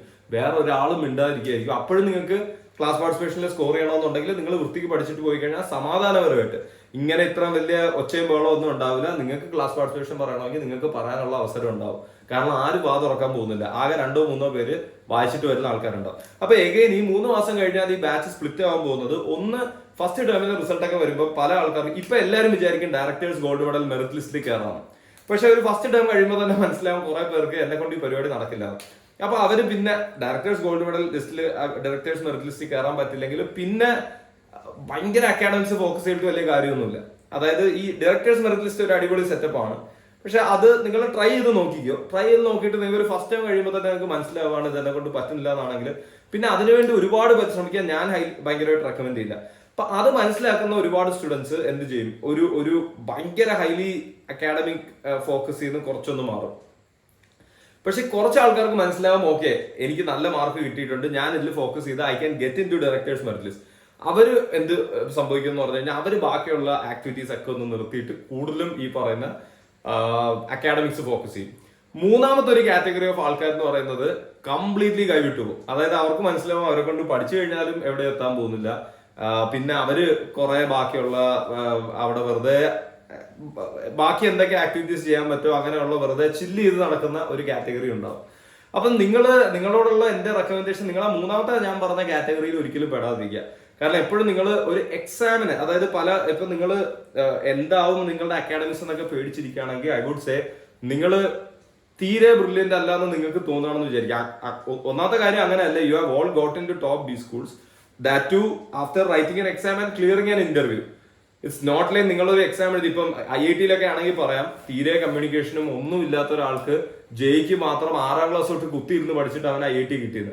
നിങ്ങൾ IIMSലോ ടോപ്പ് ബി സ്കൂൾസിലോ കയറിയിട്ടുണ്ടെങ്കിൽ നിങ്ങൾ മിക്കവാറും ഒരു എക്സാം, അത് കഴിഞ്ഞിട്ട് ഇന്റർവ്യൂ, അത് കഴിഞ്ഞിട്ട് ഒരു വാറ്റ്, ഇതൊക്കെ കഴിഞ്ഞിട്ട് നിങ്ങൾ ക്വാളിഫൈഡ് ആയതുകൊണ്ടാണ് നിങ്ങൾക്ക് അവിടെ സീറ്റ് തന്നത്. അപ്പൊ അതുകൊണ്ട് നിങ്ങൾക്ക് ഒരാളെ അഡ്മിഷൻ ഇതുപോലത്തെ ഒരു പ്രോസസ് കഴിഞ്ഞിട്ട് തന്നു കഴിഞ്ഞാൽ നിങ്ങൾ അത് നിങ്ങൾക്ക് കുറച്ച് വില കൊടുക്കണം. പിന്നെ രണ്ടാമത് എനിക്ക് പറയാനുള്ളത്, ഈ കുറച്ച് നാള് കഴിയുമ്പോഴത്തേക്കും നിങ്ങൾക്ക്, അതായത് ഈ ഒരു 3-4 മാസം കഴിഞ്ഞിട്ട് ഒരു റീസ്ട്രക്ചറിങ് വരുമ്പോൾ നിങ്ങൾ എക്സാമിന് എപ്പോഴും ഒരു ബഹുമാനം കൊടുക്കണം. അതായത് നിങ്ങൾ ഏത് ലെവൽ ഓഫ് അക്കാഡമിക് ബാക്ക്ഗ്രൗണ്ടിൽ നിന്ന് വരുന്നതാണ്, നിങ്ങൾ ബ്രില്യൻ്റ് അല്ലാന്ന് എന്ത് തോന്നിയാലും, നിങ്ങൾക്ക് തീരെ ഇൻട്രോവേർട്ട് ആണ്, ക്ലാസ് പാർട്ടിസിപ്പേഷൻ പറ്റില്ല, ബട്ട് എക്സാമിന്റെ ടൈം ആകുമ്പോൾ എക്സാമിന് ഒരു പ്രിപ്പയർ ചെയ്തിട്ട് പോകും. അത് ഒന്നും പ്രിപ്പയർ ചെയ്യാതെ പോകുന്ന ഒരു പ്രവണത വരും. സെക്കൻഡ് ടൈം തേർഡ് ടൈം ഒക്കെ ആകുമ്പോൾ വരും. You will see that. ഇത് ഞാൻ പറയുന്ന എല്ലാം നിങ്ങൾ കാണും. But at the same time നിങ്ങൾ കുറച്ച് പ്രിപ്പയർ ചെയ്തിട്ട് പോയി കഴിഞ്ഞാൽ നിങ്ങൾ എന്തായാലും ബോട്ടം 5-ലൊന്നും വരില്ല. ബോട്ടം 5-ലൊന്നും വന്നെങ്കിൽ നിങ്ങൾ ഫെയിൽ ആവില്ല. അൾട്ടിമേറ്റ്ലി ഫെയിൽ ആവുക, ഇയർ ബാക്ക് ആവുക, അത് ഭയങ്കര ബുദ്ധിമുട്ടുള്ള കാര്യമാണ്. ഞാനൊക്കെ IIM എന്തോരം അത്രയധികം, കാരണം എന്റെ reason for doing an MBA itself was എനിക്ക് ചില്ല് ചെയ്യണം 2 വർഷം. കാരണം എനിക്ക് ബിടെക് കഴിഞ്ഞപ്പോഴത്തേക്കും എനിക്ക് നേരെ വർക്ക് ഫോഴ്സിൽ കയറണ്ട, യങ് ആണ്, എനിക്ക് കുറച്ചുകൂടെ കോളേജിൽ എൻജോയ് ചെയ്യണം. അപ്പൊ എനിക്ക് ഒരു ഐഡിയ ഇല്ല. ഞാനിപ്പോ ഈ പറഞ്ഞു തരുന്ന പോലത്തെ ഐഡിയ അല്ലെങ്കിൽ ഓപ്പൺ ഡാഡ് പോലത്തെ ഒരു കമ്മ്യൂണിറ്റി ഒന്നും വന്നില്ല. അന്ന് എന്താണ് മാർക്കറ്റിംഗ് എന്ന് അറിയില്ല, എന്താണ് ഓപ്പറേഷൻസ് അറിയില്ല, MBA കഴിഞ്ഞിട്ട് എനിക്ക് എന്ത് ചെയ്യണമെന്ന് അറിയില്ല, അവിടെ പോയാൽ എന്ത് ചെയ്യണമെന്ന് അറിയില്ല, എലക്റ്റീവ് എന്താണെന്ന് അറിയില്ല, ബിഡിങ് എന്താണെന്ന് അറിയില്ല, ക്ലാസ് പാർട്ടിസിപ്പേഷൻ എന്താണെന്ന് അറിയില്ല. ഇതൊന്നും അറിയാതെ വെരി ന്യൂ ആയിട്ട് എന്തും വരുന്നിടത്ത് വെച്ച് കാണാമെന്ന് പറഞ്ഞിട്ടാണ് ഞാൻ പോയത്. അതുകൊണ്ട് തന്നെ ഞാൻ നല്ല രീതിയിൽ തറലി എൻജോയ് ചെയ്തു ആ ഒരു 2 years. പക്ഷെ മനസ്സിലാക്കേണ്ടത്, ഞാൻ അത്ര അധികം ചില്ല് ചെയ്തു. അതായത് ഒരുവിധം എന്താ പറയാ, ഇപ്പം നമുക്ക് കുറെ സബ്ജക്ട് ഫെയിൽ ആവാൻ പറ്റും. DCP ഉണ്ട്. അപ്പൊ ലാസ്റ്റ് ടൈമിലൊക്കെ ഞാൻ 1-2 സബ്ജക്ട് എടുത്തിട്ട് അതിന് ക്ലാസ്സിന് പോലും പോയിട്ടില്ല DCP കിട്ടാൻ വേണ്ടി. DCP കിട്ടി അങ്ങനെ അങ്ങ് പൊയ്ക്കോട്ടെ, കുഴപ്പമില്ല, എന്നാലും സർട്ടിഫിക്കറ്റ് കിട്ടുമല്ലോ എന്ന് വിചാരിച്ചിട്ട് അത്രയും ചില്ലായിട്ട് പോലും ഞാനൊന്ന് ഇയർ ബാക്ക് ആയിട്ടില്ല. അല്ലെങ്കിൽ ഒരു സബ്ജക്റ്റില് വേണമെന്ന് വെച്ച് 1-2 സബ്ജക്ട് ലാസ്റ്റിൽ ഫെയിൽ ആയിട്ടുണ്ട്, ക്ലാസ്സേ അറ്റൻഡ് ചെയ്യാതെ, അറ്റൻഡൻസ് പോയിട്ട്. പക്ഷെ നിങ്ങൾ ക്ലാസ്സിൽ അറ്റൻഡൻസ് കട്ട് ചെയ്യരുത്. നിങ്ങൾക്ക് എന്തൊക്കെ വന്നു കഴിഞ്ഞാൽ you should attend the classes. അത് ഒരു 100% അറ്റൻഡൻസ് പോളിസി തന്നെ നിങ്ങൾ മെയിൻറ്റെയിൻ ചെയ്ത് കഴിഞ്ഞാൽ നല്ലതായിരിക്കും. കാരണം അറ്റൻഡൻസ് ഷോർട്ടേജ് വന്നിട്ട് നിങ്ങളുടെ മാർക്ക് പോയി കഴിഞ്ഞാൽ അത് വെറുതെ ഗിവിങ്ങേ വേണം. ചുമ്മാ ക്ലാസ്സിൽ പോയി ഇരുന്ന് കഴിഞ്ഞാൽ നിങ്ങൾക്ക് കിട്ടുന്ന ഒരു അറ്റൻഡൻസ് ഉണ്ടെങ്കിൽ, ഒരു മാർക്ക് ഉണ്ടെങ്കിൽ അത് നിങ്ങൾ കളയരുത്. അത് കളയാത്ത പക്ഷം it's very difficult to fail. അങ്ങനെ ഫെയിൽ ആവുകയാണെങ്കിൽ നിങ്ങൾ അത്രയധികം ആനമണ്ഡലം കാണിക്കുന്നുണ്ട് എന്നാണ് അതിന്റെ അർത്ഥം. കാരണം എനിക്ക് 1-2 പേരെ ഞാൻ ഇയർ ബാക്ക് ആയവരെ എനിക്ക് അറിയാം. പക്ഷെ എനിക്ക് ഒരു ഐഡിയയും കിട്ടുന്നില്ല ഇവരെങ്ങനെ ഇയർ ബാക്ക് ആയെന്നുള്ളത്. പക്ഷെ മോസ്റ്റ്ലി അവരുടെ അടുത്ത് സംസാരിച്ച് വരുമ്പോൾ അവർ ക്ലാസ്സിൽ കയറിയിട്ടില്ല, അങ്ങനെ അവർ ഫെയിൽ ആവുന്നത്. അതായത് ക്ലാസ്സിൽ തീരെ കയറാത്തപ്പോൾ ഒരു 2-3 ക്ലാസ് കൂടുതൽ, പിന്നെ ക്ലാസ് കയറാതാകുമ്പോഴത്തേക്കും അവര് ഗ്രേഡ് കട്ട് ചെയ്തുകൊണ്ടിരിക്കും ഇത്ര അറ്റൻഡൻസ് പോകുന്നതനുസരിച്ച്. അല്ലാത്ത പക്ഷം it's very tough to fail in an MBA class room. പിന്നെ എനിക്ക് പറയാനുള്ളത്, ക്യാമ്പസ്, മോസ്റ്റ് ഓഫ് ദി നിങ്ങളും ക്യാമ്പസ് എൻജോയ് ചെയ്യുന്നുണ്ടാവും. ഞാനും ഇപ്പൊ കുറെ കഴിഞ്ഞ ഒരു 3-4 ദിവസമായിട്ട് നമ്മളുടെ പോയ കുട്ടികളൊക്കെ വിളിച്ചുകൊണ്ടിരിക്കുകയാണ്. എല്ലാവരും പറയുന്നത് ക്യാമ്പസ് ഭയങ്കര നല്ല ക്യാമ്പസ് ആണ്, എൻജോയ് ചെയ്യുന്നുണ്ട്. ഫുഡ് ക്ലൈമറ്റ് ഒക്കെ കുറച്ച് പ്രശ്നമായിട്ട് കുറച്ചൊരു പറയുന്നുണ്ട്. ഈവൻ ഒരാൾ ഹോസ്പിറ്റലൊക്കെ ആയെന്ന് കേട്ടു, നമ്മളൊരു സ്റ്റുഡന്റ്. അതായത് ഹോസ്പിറ്റൽ എന്ന് പറഞ്ഞു കഴിഞ്ഞാൽ ജസ്റ്റ് ഒരു മെഡിക്കൽ സെന്ററിൽ പോയി ഒരു ചെറിയ ഹെൽത്ത് കുറച്ച് ബാഡായി എന്നൊക്കെ പറഞ്ഞിട്ട്. പക്ഷെ ഞാനൊരു കാര്യം പറയുകയാണെങ്കിൽ, ശരിക്കും ഇപ്പം ഞാനിപ്പോ ഇൻഡോറിൽ പോയ സമയത്താണ് ഏറ്റവും കൂടുതൽ വെജിറ്റേറിയൻ ഫുഡ് എൻജോയ് ചെയ്ത് കഴിക്കാൻ തുടങ്ങിയത്. കാരണം അവിടെ ഇൻഡോറിൽ പോകുമ്പോഴത്തേക്കും ഇൻഡോറിൻ്റെതായ ഇപ്പം ഫസ്റ്റ് ദിവസം എനിക്ക് ഓർമ്മയുണ്ട്, ഞാൻ ഹോസ്റ്റലിൽ പോയ ഫസ്റ്റ് ദിവസം പോഹയായിരുന്നു ഫുഡ്. പോഹ എന്ന് പറയുമ്പോൾ നിങ്ങൾക്ക് അറിയാമല്ലോ, നമ്മുടെ നാട്ടിലെ അവിലെന്ന് പറയുന്ന സാധനത്തിൽ മഞ്ഞപ്പൊടി ഇട്ടിട്ട് ഉണ്ടാക്കിയ ഒരു സാധനമാണ്. അപ്പം നമ്മുടെ ഒരു ഫ്രണ്ട് ഉണ്ടായിരുന്നു. ഫ്രണ്ട് വന്നിട്ട് പറഞ്ഞു, ഇവന്മാർ ഇത് എന്താ ഇത് ഉണ്ടാക്കി വെച്ചിരിക്കുന്ന, അവിലാണോ എനിക്ക് മറ്റേ ബ്രേക്ക്ഫാസ്റ്റ് ആയിട്ട് തരുന്നത്, ഇതാണോ IIM എന്നൊക്കെ പറഞ്ഞിട്ട്. പക്ഷെ എനിക്കും അങ്ങനെയൊക്കെ തോന്നിയില്ലെങ്കിലും ഞാൻ 2-3 ദിവസം പോഹ അത് എൻജോയ് ചെയ്ത്. അതായത് ഇത് പോഹ എന്നൊക്കെ പറഞ്ഞു കഴിഞ്ഞാൽ പോഹ ഫാൻസ് ഉണ്ട് നോർത്ത് ഇന്ത്യയിൽ. അപ്പൊ അതായത് നമുക്ക് അത് ഇഷ്ടപ്പെട്ടില്ലെങ്കിലും ഇത് ഭയങ്കരമായിട്ട് ഇഷ്ടപ്പെടുന്ന ആൾക്കാരുണ്ട്. അതുപോലെ ഈ പറയുന്ന സമൂസ, കച്ചോരി, മറ്റതൊക്കെ ഇഷ്ടപ്പെടുന്ന ആൾക്കാരുണ്ട് എന്ന് മനസ്സിലാക്കിക്കൊണ്ട് അതിനൊരു എന്ന് കാണാതെ ഒരു എൻജോയ് ചെയ്യാനുള്ള ഒരു മൈൻഡ് സെറ്റ് പോയി കഴിഞ്ഞാൽ, ഞാനൊരു 2-3 തവണ പോഹ കഴിച്ചപ്പോഴത്തേക്ക് എനിക്ക് പിന്നെ അത് ഭയങ്കരമായിട്ട് ഇഷ്ടപ്പെടാൻ തുടങ്ങി. നമ്മളെ 7 ദിവസത്തില് പോഹ കിട്ടുന്ന വെനസ്ഡേ ആയിരുന്നു. ഈ വെനസ്ഡേ പോഹ കിട്ടുന്ന ദിവസം ഞാൻ മുടങ്ങാതെ എല്ലാ ദിവസവും പോയി ബ്രേക്ക്ഫാസ്റ്റ് കഴിച്ചത് 2 പ്ലേറ്റ് പോഹയെങ്കിലും കഴിക്കാൻ തുടങ്ങി പിന്നീട്. കാരണം എനിക്കത് ഭയങ്കരമായിട്ട് ഇഷ്ടപ്പെട്ടു. ഇതേപോലത്തെ പല സാധനം, ഇപ്പം നമ്മളൊക്കെ ചാട്ട് കഴിച്ചത് തന്നെ, ചാട്ടൊക്കെ ആദ്യം കഴിക്കുമ്പോഴത്തേക്കും പാനിപ്പൂരി ഒന്നും എല്ലാവർക്കും ഇഷ്ടപ്പെടണമെന്നില്ല, പക്ഷെ അത് കഴിച്ച് ഇഷ്ടപ്പെടുന്നതാണ്. അപ്പൊ അതുപോലെ നമ്മൾ അതിനോടൊരു നെറ്റി ചുളിക്കാതിരുന്ന് കഴിഞ്ഞാൽ നമുക്ക് കുറേയൊക്കെ ഫുഡ് എൻജോയ് ചെയ്യാൻ പറ്റും. പിന്നെ മാക്സിമം മെസ്സിന്നൊക്കെ തന്നെ ആദ്യത്തെ ഒരു 3-4 മാസം ഫുഡ് കഴിക്കാൻ നോക്കുക. കാരണം ഇപ്പോഴേ നിങ്ങൾ പുറത്തൊക്കെ ഓർഡർ ചെയ്ത് അത് തുടങ്ങി അങ്ങനത്തെ ഒരു ഫുഡ് ഒരു റെഗുലർ ആയിട്ട് ഇപ്പൊ നമുക്ക് കുറെ ആക്ടിവിറ്റീസ് നടക്കുന്നുണ്ട്. ആദ്യത്തെ ഒരു 3-4 മാസം നിങ്ങൾ ഫുഡൊക്കെ ക്യാമ്പസിൽ നിന്ന് തന്നെ അഡ്ജസ്റ്റ് ചെയ്യുന്നതായിരിക്കും നല്ലത്. And you will get use to it. അങ്ങനെ അത്ര മോശം ഫുഡാണെന്ന് പറഞ്ഞിട്ട് ഇങ്ങനെ വിചാരിച്ചോണ്ടിരിക്കുകയായിരുന്നാൽ മതി. പിന്നെ ഇവിടെ എനിക്ക് പറയാനുള്ള സാധനം, നിങ്ങളുടെ കൂടെയുള്ള ചില ആൾക്കാരുണ്ടാവും. ഇത് ഞാൻ ഓൾറെഡി നമ്മുടെ കൊച്ചി മീറ്റപ്പിൽ പറഞ്ഞ, ഞാൻ അമ്മായി ഗ്യാങ് എന്നാണ് പറയാറ്. ഈ അമ്മായി ഗ്യാങ് എന്ന് പറഞ്ഞു കഴിഞ്ഞാൽ എല്ലാത്തിനും കുറ്റം പറഞ്ഞുകൊണ്ടിരിക്കും. നിങ്ങൾ നമ്മുടെ ഇവിടെ വന്നിട്ട് ഇന്നാ സാറെടുത്ത ക്ലാസ് ഉണ്ട്, ഈ പൊട്ടനൊക്കെ ആരെവിടെ ഫാക്കൽറ്റി ആക്കിയത്, ഇന്നവിടെ മെസ്സിൽ തന്ന ഫുഡ് കണ്ടോ, ഈ ഫുഡൊക്കെ ആരെ മനുഷ്യന്മാർ കഴിക്കും എന്നൊക്കെ ചോദിച്ചിട്ട് പറഞ്ഞിട്ട് എല്ലാ സാധനങ്ങൾക്കും നമുക്ക് നെഗറ്റീവ് പറയുന്ന സമയത്ത് നമ്മളും പിന്നെ ചിന്തിക്കുന്നത് ഇതെന്ത് മോശം, ഇത് ഇങ്ങനെ നെഗറ്റീവ് മാത്രം ചിന്തിച്ച് അവസാനം നമുക്ക് ഈ ഒരു 2 വർഷം വളരെ പെട്ടെന്ന് പോകും. 2 years വളരെ പെട്ടെന്ന് പോകും. നിങ്ങൾ കണ്ണടച്ച് തുറക്കുമ്പോൾ 2 years പോകും. ഈ 2 yearsൽ അവസാനം നിങ്ങൾ തിരിഞ്ഞു നോക്കുമ്പോഴത്തേക്കും കുറെ കുറ്റം പറഞ്ഞതും എല്ലാം വെറുത്തോണ്ട് നടന്ന ആ ഒരു ഇത് മാത്രമേ ഉണ്ടാവുള്ളൂ. ഐ എം വെരി ഷുവർ നിങ്ങൾ പോയിട്ടുള്ള ഒരു ബി സ്കൂളും മോശം ബി സ്കൂളല്ല. എല്ലാ ബി സ്കൂളിലും ഒരുപാടധികം ലെഗസി ഉള്ള ബി സ്കൂൾസ് ആണ്, ഒരുപാടധികം വലിയ അലൂമിനിയസിനെ ഫ്രെയിം ചെയ്ത് വാർത്തെടുത്തിട്ടുള്ള ബി സ്കൂൾസ് ആണ്. വിച്ച് മീൻസ് അവിടെ ഒരുപാട് ഓപ്പർച്യൂണിറ്റീസ് നിങ്ങൾക്ക് വേറെ എവിടെയും കിട്ടാത്ത ഓപ്പർച്യൂണിറ്റീസ് ഉണ്ട്. B it library, B it sports facilities, B it campus life, B it അവിടെ വരുന്ന ഫെസ്റ്റ്, മറ്റത് നെറ്റ്വർക്കിംഗ് ഓപ്പർച്യൂണിറ്റി, നല്ല സാധനങ്ങൾ. ഈ മോശമുള്ള ഒരു 10% എല്ലായിടത്തും ഉണ്ടാവും. ഇപ്പൊ നിങ്ങൾ ഈ MBA സോഷ്യലൊക്കെ കാണുന്ന ഒരു 10% അല്ലെങ്കിൽ ഒരു 5% അഡ്മിനിസ്ട്രേഷൻ അത് ചെയ്തു നിങ്ങൾ അതിൽ തൂങ്ങിപ്പിടിച്ച് നിങ്ങൾ കംപ്ലൈന്റ് ചെയ്യാനാണ് ഉദ്ദേശിക്കുന്നതെങ്കിൽ നിങ്ങളുടെ 2 വർഷം പോക്കാം. നിങ്ങൾക്ക് തിരിഞ്ഞു നോക്കുമ്പോൾ ഒരു നല്ല ബി സ്കൂൾ ലൈഫ് ഉണ്ടാവില്ല. അറ്റ് ദി സെയിം ടൈം നിങ്ങൾ ഇത്ര അധികം ക്യാറ്റൊക്കെ കഷ്ടപ്പെട്ട് ഇന്ത്യയിലെ ഏറ്റവും മികച്ച ബിസിനസ് സ്കൂളുകളിൽ എത്തി. ഇനിയുള്ള 2 വർഷം എനിക്ക് മാക്സിമം എൻജോയ് ചെയ്യണം. സോ നിങ്ങൾ ഒരുപാട് ഇങ്ങനെ കുറ്റം പറയുന്ന ആൾക്കാരുടെ അടുത്ത് പോയിട്ട് അവരുടെ അടുത്ത് ദയവ് ചെയ്തൊന്നും കുറ്റം പറയാതിരിക്കുക എന്നൊന്നും ചോദിക്കേണ്ട. ബട്ട് ദെൻ നിങ്ങൾക്ക് മാറി നടക്കാം. നിങ്ങളുടെ ഗ്യാങ് റീഷഫിൾ ചെയ്ത് കുറച്ചുകൂടെ പോസിറ്റിവിറ്റി സ്പ്രെഡ് ചെയ്യുന്ന ആൾക്കാരുടെ അടുത്ത് പോവുക. അല്ലാതെ എല്ലാത്തിനും കുറ്റം. ഇപ്പൊ ഈ പ്ലേസ്മെന്റ് സീസൺ ഒക്കെ തുടങ്ങി കഴിഞ്ഞാൽ ഉണ്ടാവും കുറെ ആൾക്കാർ ഇത്തവണയൊക്കെ മാർക്കറ്റ് വളരെ മോശമാണ്, ഈ പ്ലേസ് കോമൊക്കെ എന്ത് പണിയെടുക്കുന്നത്, ഒരു സാധനമൊന്നുമില്ല. ഞാൻ ഐ വാസ് ലീസ് ബോർഡ്. ഞാൻ കമ്പനീസിന് അപ്ലൈ ചെയ്യും, കമ്പനിയുടെ ഷോർട്ട് ലിസ്റ്റ് വന്നു കഴിഞ്ഞാൽ ഇന്റർവ്യൂ അറ്റൻഡ് ചെയ്യും, കിട്ടിയാൽ കിട്ടി, ഇല്ലെങ്കിൽ ഇല്ല. Anyway I have cracked A great brand. അപ്പം എനിക്ക് അറിയാം എനിക്ക് അതിനുള്ള കാലിബർ ഉണ്ടെന്നുള്ളത്. ഇപ്പൊ ഇൻ കേസ് ഒരു സമ്മർ ഇന്റേൺഷിപ്പ് കിട്ടി, സമ്മർ ഇന്റേൺഷിപ്പ് എന്നൊക്കെ പറഞ്ഞാൽ 2 മാസത്തെ പരിപാടിയാണ്. ഈ 2 മാസത്തേക്ക് ഇപ്പം ഒരു 1.5 ലക്ഷം രൂപ സ്റ്റൈപ്പൻഡ് കിട്ടിയാലും 10,000 രൂപ സ്റ്റൈപ്പൻഡ് കിട്ടിയാലും വ്യത്യാസം വരാൻ പോകുന്നത് നിങ്ങളുടെ കയ്യിൽ ഒരു 2 ലക്ഷം രൂപ വരും എന്നുള്ളതാണ്. ഈ 2 ലക്ഷം രൂപ എന്നൊക്കെ പറയുന്നത് നിങ്ങളുടെ ഒരു ലോങ് ടേമിൽ അല്ലെങ്കിൽ ഈവൻ നിങ്ങൾ അടച്ച MBA ഫീസ് വെച്ച് നോക്കുമ്പോൾ ഇതൊന്നുമല്ല. അതായത് ഒരു ലോങ് ടേമിൽ നിങ്ങളുടെ 1 മാസത്തെ 2 മാസത്തെ ശമ്പളമായി 2 ലക്ഷം രൂപ, 2.5-3 ലക്ഷം രൂപ എന്നൊക്കെ പറഞ്ഞത്. അപ്പൊ അതിനൊന്നും വേണ്ടി ഒരുപാട് നിങ്ങൾ ഇത് ഒരു അടി പിടിക്കേണ്ട ആവശ്യമില്ല. ഇപ്പം എന്റെ ബാച്ചിൽ എന്നൊക്കെ പറഞ്ഞു കഴിഞ്ഞാൽ ഈ സമ്മേഴ്സിന്റെ സമയത്ത് ഈ കോവിഡ് ആയിട്ട് മാർക്കറ്റ് ഭയങ്കര ഡൗൺ ആയിരുന്നു. അപ്പം വളരെ some of us, I mean including me, were lucky to get in to good companies. But at the same time ഒരു മോർ ദാൻ 60% ഓഫ് ദി ബാച്ചിന് നല്ല പ്ലേസ്മെന്റ്സ് ഒന്നും കിട്ടിയിട്ടില്ല. പക്ഷെ അവർ പിന്നീട് ചെയ്തത് സ്റ്റൈപ്പൻഡ് ഒന്നും ഇല്ലാതെ തന്നെ മാർക്കറ്റ് മോശമായതുകൊണ്ട് നല്ല പ്രൊജക്ടുകൾ കിട്ടുന്ന കമ്പനീസിൽ പോയിട്ട് നല്ല പ്രൊജക്ട് ചെയ്തു. അൾട്ടിമേറ്റ്ലി സമ്മർ ഇന്റേൺഷിപ്പിന്റെ ഏറ്റവും വലിയ ലേണിംഗ് നല്ല പ്രൊജക്റ്റിൽ വർക്ക് ചെയ്യുക എന്നുള്ളതാണ്. ഇപ്പൊ എനിക്ക് 3 ലക്ഷം രൂപ സ്റ്റൈപ്പൻഡ് കിട്ടി ഇന്റേൺഷിപ്പിൽ. But at the same time എനിക്ക് എക്സ്പീരിയൻസ് ആയിട്ട് ഒന്നും കിട്ടിയില്ല. കാരണം ഒന്ന്, ആദ്യമായിട്ടായിരുന്നു ഞാൻ വർക്ക് ചെയ്ത കമ്പനി. ഇറ്റ് വാസ് ഒപ്റ്റം, ഒരു ഫോർച്യൂൺ 5 കമ്പനിയൊക്കെ ആയിരുന്നു. പക്ഷെ ആദ്യമായിട്ടായിരുന്നു അവര് റിമോട്ടായിട്ട് ചെയ്യുന്നത് ബിക്കോസ് ഓഫ് ദി കോവിഡ്. അപ്പം റിമോട്ടായിട്ട് അവർ ഒട്ടും പ്രിപ്പയർഡ് അല്ലായിരുന്നു. എനിക്കൊന്നും മനസ്സിലായില്ല. US ബേസ് ഹെൽത്ത് കെയർ ആയിരുന്നു. എനിക്ക് ഒരു യൂസും ഉണ്ടായില്ല. But at the same time 0 സ്റ്റൈപ്പൻഡിൽ പല പ്രൊജക്റ്റിലും പോയിട്ട് വർക്ക് ചെയ്ത ആൾക്കാർ വളരെ നല്ല പ്രൊജക്റ്റിൽ വർക്ക് ചെയ്ത് അവരുടെ റെസ്യൂമെ ബിൽഡ് ചെയ്ത് നല്ല റെസ്യൂമെ പോയിന്റ്സും നല്ല എക്സ്പീരിയൻസസും നല്ല ക്ലാരിറ്റിയും ബിൽഡ് ചെയ്ത് കഴിഞ്ഞാൽ ഫൈനൽസ് ആവുന്ന സമയത്ത് I have seen this market better ആവും. അല്ലെങ്കിൽ മാർക്കറ്റിന് ബെറ്റർ അല്ലെങ്കിൽ പോലും സമ്മേഴ്സിനെക്കാളും ഓപ്പർച്യൂണിറ്റീസ് ഫൈനൽസിന് വരും.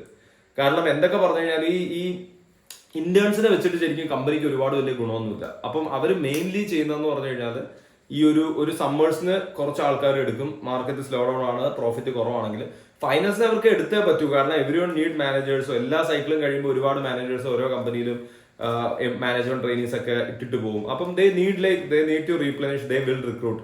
ആ സമയത്ത് നിങ്ങൾക്ക് നല്ല സാധനം നോക്കാം. അപ്പൊ സമ്മേഴ്സിലൊന്നും ഇപ്പം ഡേ 1 പ്ലേസ്മെന്റ് കിട്ടിയില്ല. ഇപ്പൊ തന്നെ നിങ്ങൾ വിചാരിക്കേണ്ട, ഇപ്പം സേ ഫോർ എക്സാമ്പിൾ, ഇപ്പം ഞാൻ ഒരു എക്സാമ്പിൾ പറയുകയാണെങ്കിൽ ഒരു കോളേജിൽ ആദ്യം തന്നെ ഒരു കമ്പനി വന്നു, ഒരു ശരാശരി മോശമില്ലാത്തൊരു തെറ്റില്ലാത്ത കമ്പനി. ഇത് റിയൽ സ്റ്റോറിയാണ്. അപ്പൊ സ്റ്റുഡന്റ് പറയണം, അയ്യോ ആ കമ്പനി വന്നിട്ട്, എന്റെ അടുത്ത് സ്റ്റുഡന്റ് വിളിച്ചു പറഞ്ഞു, അയ്യോ ആ കമ്പനി വന്നിട്ട് എനിക്ക് ഷോർട്ട് ലിസ്റ്റ് കിട്ടിയില്ല, ഇനി അങ്ങോട്ട് എന്തായിരിക്കും, ഇനിയിപ്പം കിട്ടുമോ, എന്തായി സംഭവിക്കുന്നത്.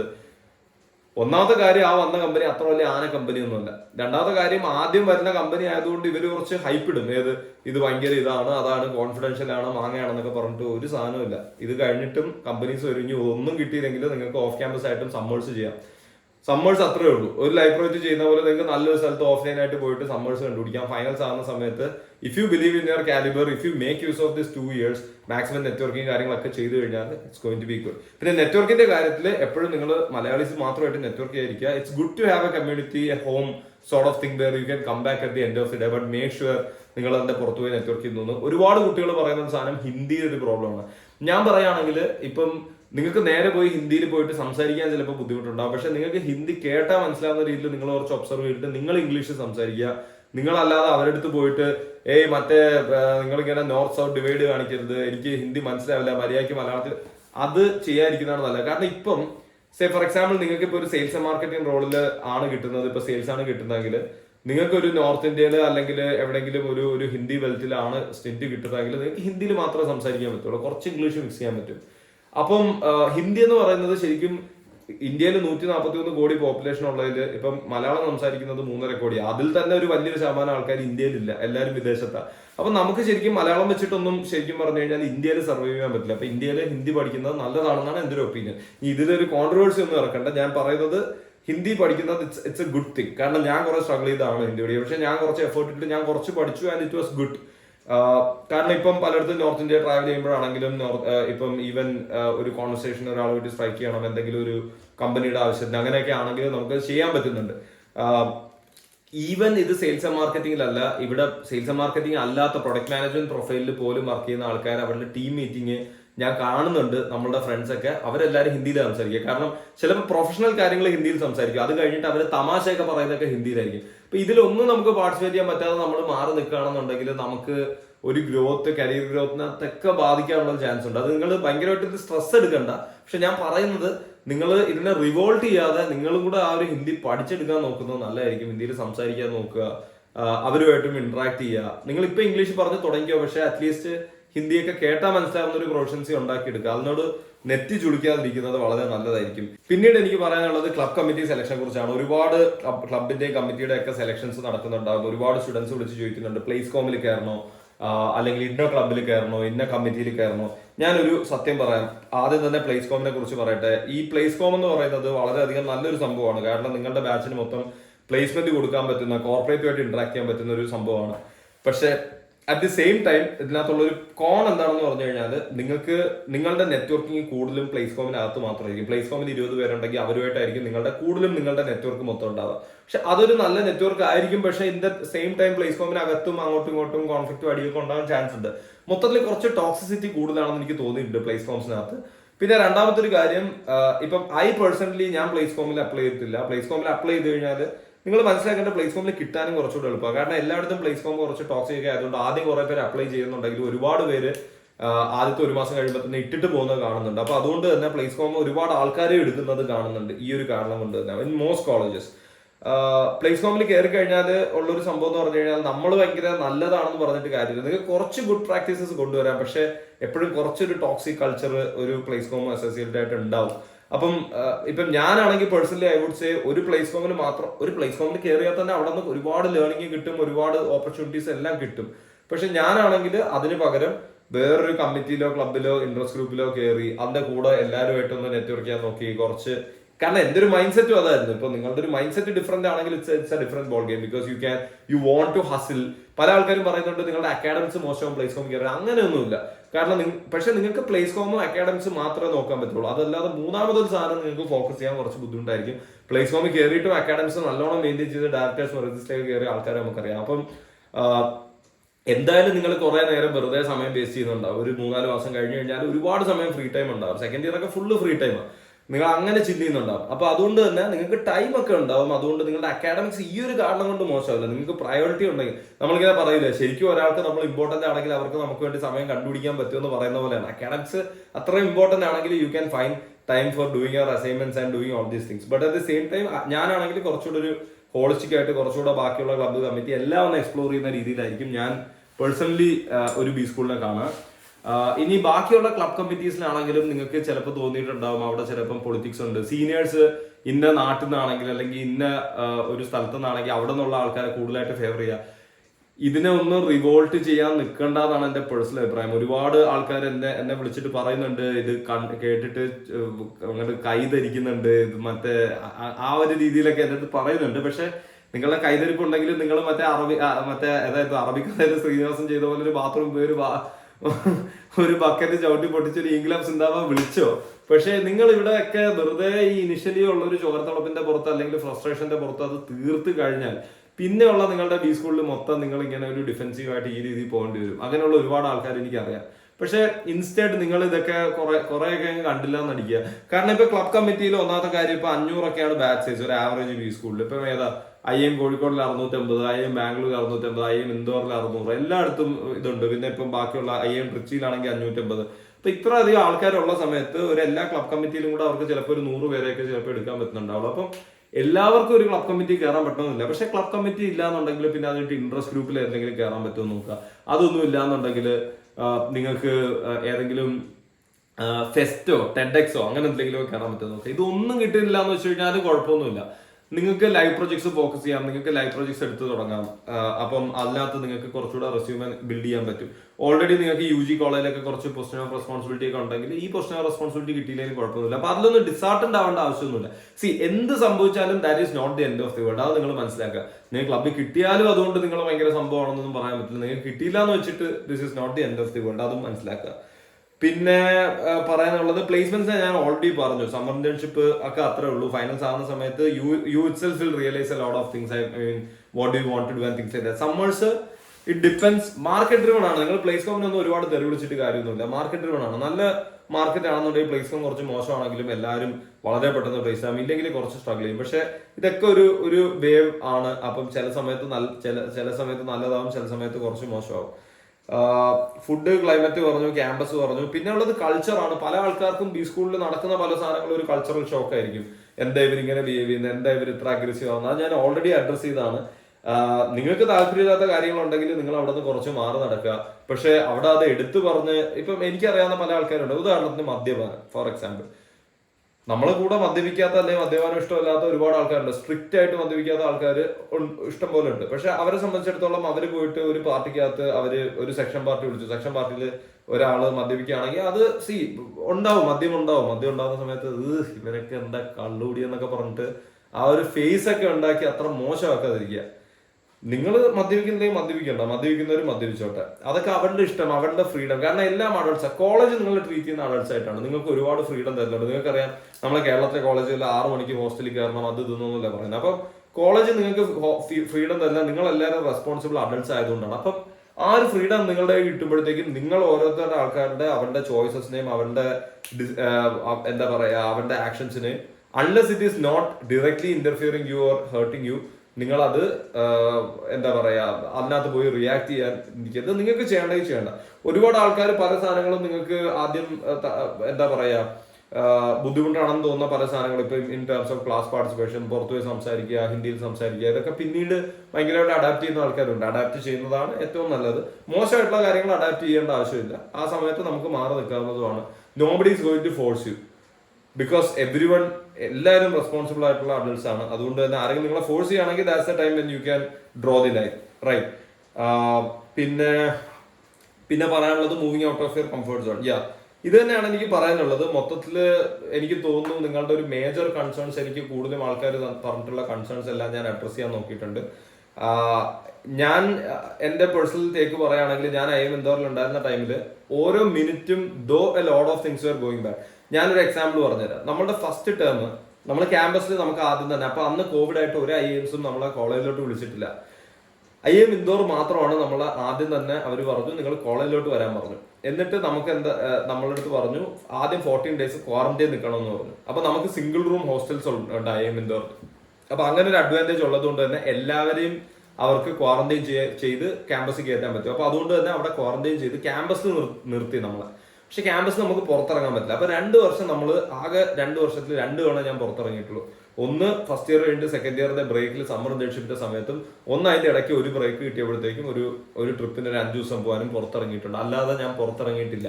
നമ്മൾ ആരും പുറത്തിറങ്ങിയിട്ടില്ല. അപ്പം വിവേർ എന്ന ബയോ ബബിൾ. പക്ഷെ വിവേറിലേക്ക് ഇത്ര വലിയൊരു ക്യാമ്പസ് ഇവിടെ തന്നെ എൻജോയ് ചെയ്യാൻ ഒരുപാടുണ്ട്. ഡെയിലി നമുക്ക് സ്പോർട്സ് ചെയ്യാം, ഡെയിലി നമുക്ക് പല ആൾക്കാരുമായിട്ട് നെറ്റ്വർക്ക് ചെയ്യാം, പല പാർട്ടീസിന് പോവാം, ഒരുപാട് കാര്യങ്ങൾ ചെയ്യാം. അപ്പൊ നമ്മൾ ശരിക്കും ക്യാമ്പസിന്റെ പുറത്ത് ഇൻഡോറൊക്കെ ഞാൻ ആകെ ഇൻഡോർ സിറ്റിയിൽ 1-2 തവണ പോയിട്ടുള്ളൂ. അവിടുത്തെ കുറച്ച് സ്ട്രീറ്റ് ഫുഡ് ഇതൊക്കെ കഴിക്കാം. അല്ലാതെ കംപ്ലീറ്റ്ലി നമ്മൾ ഫുഡ് ഓർഡർ ചെയ്യും, നമ്മൾ ഫുഡ് കുക്ക് ചെയ്യും, നമ്മൾ സ്പോർട്സ് ചെയ്യുന്നു, മീറ്റപ്പ് വെക്കുന്നു, പാട്ട് പാടുന്നു, ഡാൻസ് കളിക്കുന്നു, ഇനി ചെയ്യാത്ത കാര്യങ്ങളൊന്നുമില്ല. അതായിരുന്നു നമ്മളുടെ ഒരു ബി സ്കൂൾ ലൈഫ്. അപ്പം ഞാൻ ഓരോ നിമിഷവും a lot of things were going bad. I mean ഒരുപാട് ആൾക്കാർക്ക്, ചില ആൾക്കാർക്ക് ഫുഡ് പോയ്സൺ അടിച്ചു, ചില ആൾക്കാർക്ക് സമ്മർ ഇന്റേൺഷിപ്പിന്റെ ഇഷ്യൂസ് ഉണ്ടായിട്ട് കുറെ ഫ്രണ്ട്സ് അൺപ്ലേസ്ഡ് ആയിരുന്നു. ഇതൊക്കെ ആണെങ്കിൽ പോലും ഞാൻ അവിടെയുള്ള ഓരോ നിമിഷവും whenever I am feeling to over ഞാൻ ഒറ്റയ്ക്ക് ഇറങ്ങിയിട്ട് ക്യാമ്പസിലൊരു വാക്കിന് പോകും. എന്നിട്ട് എവിടെയെങ്കിലും വാക്കിന് പോയിട്ട് കുറച്ച് നേരം ഇരുന്നിട്ട് ആസ് മൈസെൽഫ് ഞാൻ കാറ്റ് കോച്ചിങ് ഡേയ്സിൽ ഡെയിലി ഇരുന്നിട്ട് VRC DLR ഗോണ്ടും ഒക്കെ ചെയ്തത് ഇതിനു വേണ്ടിയാണ്. ആൻഡ് ഞാനിപ്പോൾ ഉള്ളത് ഇന്ത്യയിലെ ഒരു ഏറ്റവും മികച്ച ബിസിനസ് സ്കൂളിലാണ്. ഞാൻ ഇത്രയും കഷ്ടപ്പെട്ട് ഇവിടെ കയറിയിട്ടുണ്ടെങ്കിൽ I should not be complaining, I should be making use of this opportunity. Because ഇത് 2 വർഷം ഉണ്ടാവുള്ളൂ. ഈ 2 വർഷം കഴിഞ്ഞിട്ട് ഇറങ്ങി കഴിഞ്ഞിട്ട് നിങ്ങളുടെ ഏതെങ്കിലും പഴയ അലൂമിനീസ് പറയും ആ ക്യാമ്പസിൽ അത് ചെയ്തു ഇത് ചെയ്തു നോക്കിയപ്പോൾ അയ്യോ ഇതൊക്കെ ക്യാമ്പസിൽ ഉണ്ടായിരുന്നോ എന്ന് ചോദിക്കുന്ന ഒരു അവസ്ഥയിൽ എത്താതിരിക്കുക. സോ ഇത്ര തന്നെ എനിക്ക് പറയാനുള്ളൂ. വേറെ എന്തെങ്കിലും നിങ്ങളുടെ സ്പെസിഫിക് ക്വയറീസ് ഉണ്ടെങ്കിൽ, പിന്നെ സമ്മർ ഇന്റേൺഷിപ്പിന് എന്ത് ചെയ്യാൻ പ്രിപ്പറേഷൻ എന്നൊക്കെ ചോദിച്ചു കഴിഞ്ഞാൽ വേണമെങ്കിൽ ഇനി ആ ഒരു വീഡിയോ ആയിട്ട് ഞാൻ ചെയ്യാൻ ഉദ്ദേശിക്കുന്നില്ല. കാരണം CAT 2024 നിങ്ങളെ ഞാൻ ഒഫീഷ്യലി ഡിവോഴ്സ് ചെയ്യാണ്. But at the same time എന്തെങ്കിലും സപ്പോർട്ടൊക്കെ വേണമെന്നുണ്ടെങ്കിൽ നമ്മുടെ ഗ്രൂപ്പ് ഉണ്ട്, ഒബ്വിയസ്ലി നമ്മുടെ വാട്സാപ്പ് ഗ്രൂപ്പ് ഉണ്ട്, നമ്മുടെ ഓപ്പൺ ഡേ ഉണ്ടായിരുന്ന ആൾക്കാരുടെ അവിടെയൊക്കെ ചോദിക്കുക. Will always be there for help. എവിടെയെങ്കിലും ലൈവ് പ്രോജക്ട്സ് എന്തെങ്കിലും സാധനങ്ങൾ കണ്ടു കഴിഞ്ഞാൽ നമ്മൾ ഷെയർ ചെയ്യും. നിങ്ങളുടെ ഓപ്പൺ ഡേഡിലുള്ള മെന്റേഴ്സിന് നിങ്ങൾക്ക് ഇപ്പോഴും കണക്ട് ചെയ്യാം. Talk to them and tell them these are happening, this is happening. നിങ്ങൾക്ക് ഇന്റർവ്യൂ എടുത്തു വന്ന ആൾക്കാരെയൊക്കെ നിങ്ങൾ കണക്ട് ചെയ്യുക. എന്നിട്ട് പറയാം ഞാൻ ഈ കോളേജിൽ കയറി ഇങ്ങനെയൊക്കെയാണ് സംഭവിക്കുന്നത് എന്നൊക്കെ പറഞ്ഞു കഴിഞ്ഞാൽ അവരും ഒക്കെ ഹെൽപ്പ് ചെയ്യാൻ വളരെയധികം വില്ലിങ് ആയിരിക്കും. അതുകൊണ്ടാണല്ലോ അവർ ഈ ഒരു കമ്മ്യൂണിറ്റിയിലൊക്കെ വന്നിട്ടുള്ളത്. So thanks lot for watching my video and all the best for 2 years of AB school. Thank you. Bye bye.